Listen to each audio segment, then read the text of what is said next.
ओम नमः शिवाय।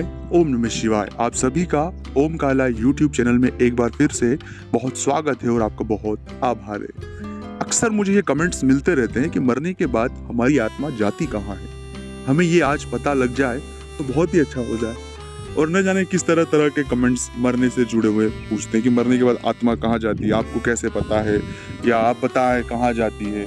तो ये पूरा एक सब्जेक्ट है कि मरने के बाद अगर आपके मन में भी ये प्रश्न खड़ा होता है कि मरने के बाद आखिरकार आत्मा जाती कहाँ है, इसका प्रश्न जो है वो उत्तर बताए। तो इस वीडियो में हम इसी पर बात करेंगे। ये चर्चा बहुत गंभीर है, बहुत महत्वपूर्ण है और इन्हें अगर आप जान गए तो शायद आपके जीवन की कई सारी परेशानियों से आप बाहर आ सकते हैं। और एक और बात, महत्वपूर्ण बात है कि अभी तक आपने चैनल को सब्सक्राइब नहीं किया है तो प्लीज आप सब्सक्राइब कर ले। कमेंट्स में भोलेनाथ का कोई एक नाम लिख ले। साथ ही साथ एक महत्वपूर्ण बात ये भी है कि बहुत जल्दी मैं अपना व्यक्तिगत नंबर आपके लिए जारी कर दूंगा, सीधे आप हमसे बात कर पाएंगे। उसका फीस, उसका शुल्क लागू है। दोस्तों, हम आते हैं मुद्दे के ऊपर। मरने के बाद आपका क्या ऑब्जर्वेशन होगा कि मरने के बाद हम कहाँ जाते हैं।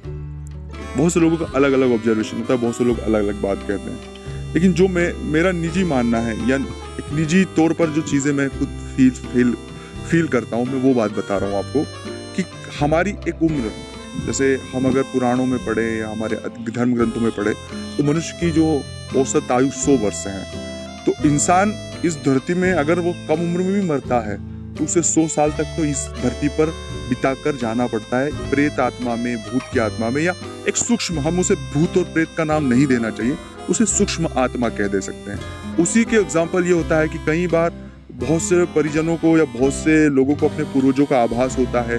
कई बार जिन लोगों से हमारी कनेक्टिविटी होती है वो लोग हमें दिखाई देते हैं। ऐसे कई सारे लोगों के अलग अलग अनुभव है, बहुत रेयर है लेकिन है जरूर। तो 100 साल तक जो हमारी उम्र है, अगर हम इस शरीर को त्याग भी देते हैं तब भी हमारा जो टाइम है वो हमें यहाँ बिताकर जाना होता है। इसके बाद अगली जो चीज़ है जिसमें बहुत से लोगों का ऑब्जर्वेशन है कि उसके बाद जो मुख्य चीज़ होती है वो होती कर्म का लेखा जोखा। अगर हमारे कर्म अच्छे हैं, बुरे हैं, उसी के लेखा जोखा के आधार पर हमें अगली योनि में प्रवेश करते हैं। लेकिन कर्म को जस्टिस करने के लिए, मतलब कौन से कर्म अच्छे हैं, कौन से कर्म बुरे हैं, इसका न्याय हम नहीं कर सकते हैं।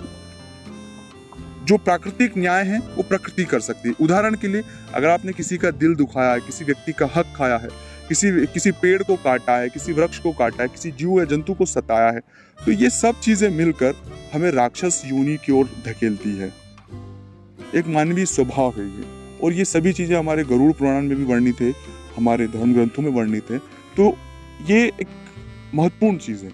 इसलिए मेन जो चीज है कि आप अपने कर्मों पर विशेष ध्यान दें। अपने गुरु मंत्र और आपके साथ सिर्फ जप जाएगा, अपने गुरु मंत्र का जप जाएगा, ओम नमः शिवाय का जप ही साथ जाएगा। ओम नमः शिवाय।